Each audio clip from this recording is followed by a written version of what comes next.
Hello viewers, আসসালামু আলাইকুম।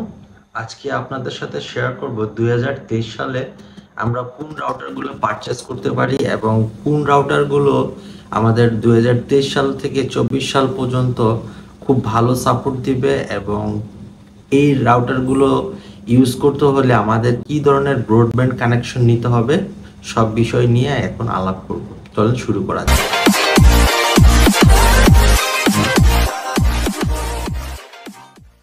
Welcome back. তো সর্বপ্রথম রাউটার বিষয়ে আমি আপনাদের সাথে কিছু কথা বলে নিই।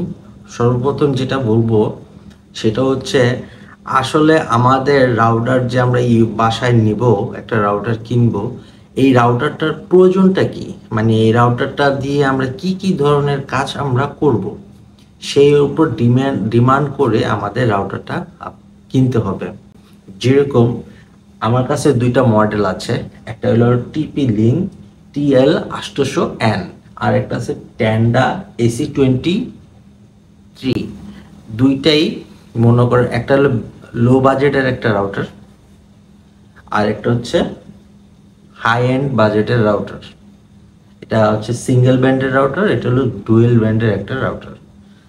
তো সিঙ্গেল ব্যান্ডের রাউটারটার বাজার মূল্য হচ্ছে অলমোস্ট 1300 টাকার কাছাকাছি, আর AC23 এটার রাউটারটার বাজার মূল্য হচ্ছে অ্যারাউন্ড 3500 থেকে 4000-এর মধ্যে।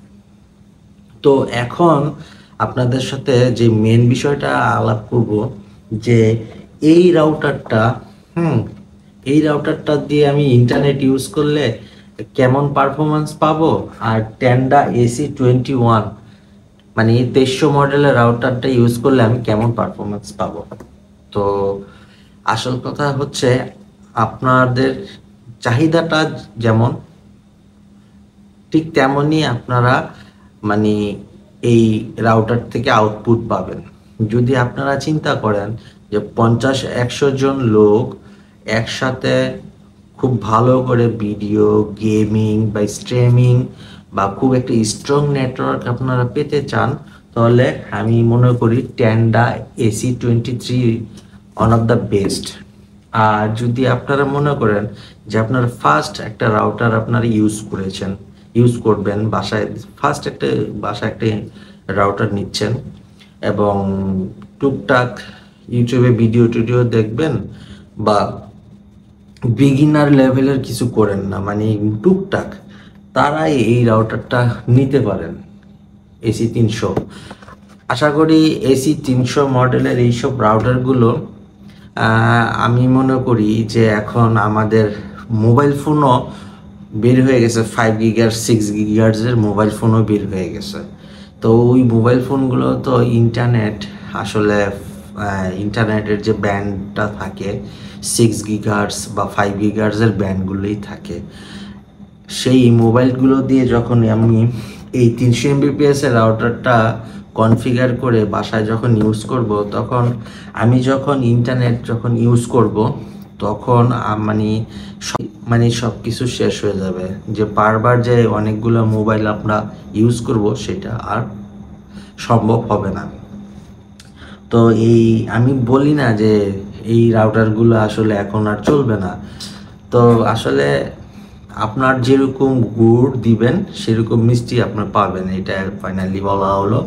এবং আমি কোনো রাউটারকে খারাপ বলবো না, আপনার কোম্পানি আপনার চাহিদা মতোই রাউটারগুলো তৈরি করেছে। যেরকম এই রাউটার থেকে আরও কম দামের মধ্যেও রাউটার আছে, 300 MBPS এর রাউটার আছে। তো এই রাউটারগুলো আমি কি খারাপ মনে করব না।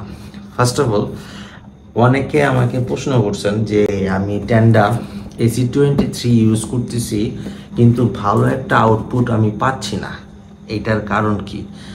আসল কথা হচ্ছে AC23 যে রাউটারটা, এটা ওয়াইফাই প্লাস ল্যান দুটোটাই গিগাবাইট, ডুয়েল গিগাবাইট যেটাকে বলা হয়, দুনো দিক থেকে গিগাবাইট সাপোর্টেড একটা রাউটার।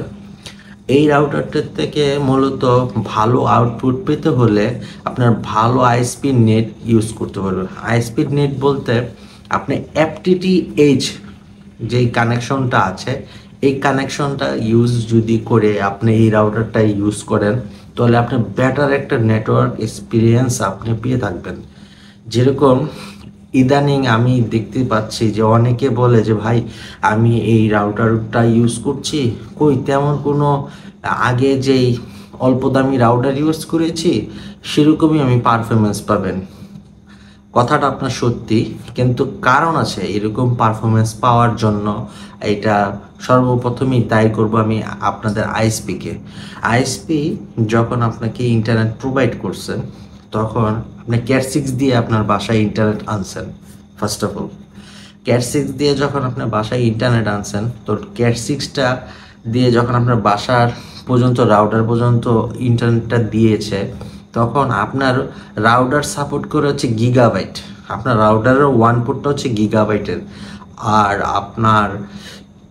আপনাকে বাসায় ইন্টারনেট পৌঁছায় দিছে একটা মানে 100 Mbps এর একটা সুইচ থেকে আপনার বাসা পর্যন্ত আপনার ইন্টারনেট ব্রডব্যান্ড কানেকশনটা দিয়েছে। তো 100 Mbps এর স্পিডের থেকে যদি আপনাকে এই গিগাবাইটে ল্যান্ড কানেকশন করেন, তাহলে স্পিডটা তো 100 Mbps এর মতোই পাবেন। আপনারা সম্ভবত বুঝতেই পারছেন আমি কী বিষয়ের কথা বলছি। তো ওরকমই সেম, যে ভালো আউটপুট পেতে হলে আপনি যেই রাউটারই ইউজ করেন না কেন, আপনার ভালো একটা আউটপুট পেতে হলে ভালো একটা কানেকশন নিতে হবে। আমি সবাইকে সাজেস্ট করি FTTH কানেকশনটা নেওয়ার জন্য, কেননা এখনকার যে FTTH কানেকশনগুলো আছে সেগুলো আসলে নেটওয়ার্ক খুব স্ট্রংলি হয়, এবং আপনারা বিদ্যুৎ চলে গেলেও আপনারা মিনি আইপিএস ইউজ করেও আপনারা ইউজ করতে পারবেন। এবং আরেকটা কথা না বললেই নয়, যে ওই অণুগুলো যে এখন কিনেন, অণুগুলোতে প্রত্যেকটা অণুতে জিবিপিএস ল্যান্ড থাকে। তো জিবিপিএস ল্যানের থেকে একটা জিবিপিএস ওয়ান পোর্টে যখন ইন্টারনেট কানেকশন হয় তখন ইন্টারনেটের পরিধিটা এমনিতেও বেড়ে যায়। আশা করি আমার কথার আপনারা বুঝতে পেরেছেন। তো যাই হোক, আজকে আমি বলবো যে 2023 সালে বা সামনে কয়েক মাস পর 2024 সাল চলে আসবে। তো মনে করেন আপনারা যেই রাউটারগুলো নেবেন একটু মানে চিন্তা ভাবনা করে নেবেন যে আপনার এই রাউটারটা দিয়ে আপনি মূলত করতে চাচ্ছেন কি। যদি আপনার বাসায় মূলত অনেক স্মার্ট টিভি থাকে, অনেক হাই রেঞ্জের ফোন থাকে, তাহলে আপনার এই 300 Mbps এর রাউটারটা দিয়ে আপনার কোনো ভালো রেজাল্ট বা আউটপুট পাবেন না। আমি বলবো না যে একদম চলবেই না, কিন্তু চলবে, কিন্তু মানে আপনারা যেরকম মানে স্বাচ্ছন্দ্য বোধ করে চালাতে চাচ্ছেন সেটা পসিবল না। আর আপনারা যারা মানে 50-60টা ডিভাইস ইউজ করবেন, স্মার্ট টিভি, গেমিং বা আরও আদারওয়াইজ কাজ টাজ করবেন, তাদের জন্য আমি সাজেস্ট করি এখন এই রাউটারটা একটা মানে বেস্ট একটা রাউটার। আমি মার্কেটিং করছি না, এটা আমি বলতেছি AC21, মানে এটা 2300 মডেলের একটা রাউটার। আপনারা দেখতে পাচ্ছেন এই 2300 মডেলের রাউটারটা মানে ওয়ান অফ দ্য বেস্ট একটা রাউটার আমি বলি, কেননা এই রাউটারটার মধ্যে যে কনফিগারেশন দিয়েছে সেটা আমার এক্সপেকটেশন থেকে অনেক বেশি কিছু দিয়েছে। কেননা এখানে যা যা প্রসেসর, আসলে এই রাউটারটা আমার একটা ভিডিও আমার পাবলিশ করা আছে আগেরই, ওই আই বাটনের লিঙ্ক আছে, ওটা দেখে নিন। এই রাউটারটা আসলে একটা এখন বাজেটের মধ্যে একটা বস একটা রাউটার, কেননা এটা 5 GHz ওরিয়েন্টেডই রাউটার। এখানে 5 GHz এর আউটপুটটাই আপনি বেশি পেয়ে থাকবেন। তো আমার এই ভিডিওটা যদি একটু ইনফরমেশনের মতো মনে হয় তাহলে আমাকে লাইক করে সাবস্ক্রাইব করে আমার পাশে থাকবেন। আসসালামু আলাইকুম।